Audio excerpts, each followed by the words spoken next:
بسم الله الحمد لله رب العالمين والصلاة والسلام على رسول الله.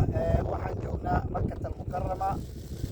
waxaan la fadhiyaa akhyaarta reer Makka. ninkan waxaa la dhahaa Cabdullah Sheekh Maxamed, ninkan waxaa waaye Cabdikariim Sheekh Maxamed.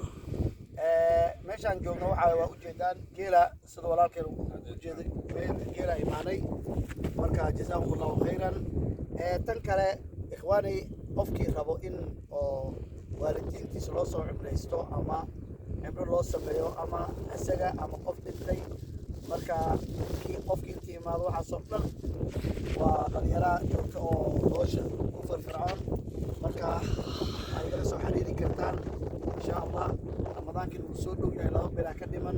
intii ramadaanka aan la gaarin waxaa la rabaa in idinkoo macnaha oo bukin garaysataan, marka waad ujeedaan hala soo booqdo beedkii alle. إلهي سبحانه وتعالى قرآن كسر كليه وإن جعلنا البيت مثابة للناس وأمنا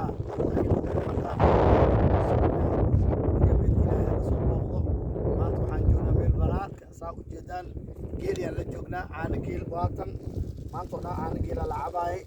جزاهم الله خيرا. سفي عن نو كرامين أهل مكة ولقوها كرامضان إن شاء الله.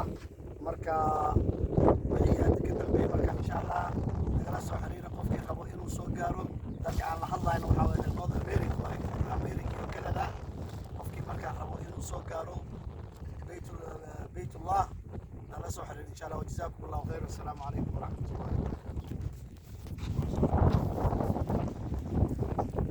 هذا قدوة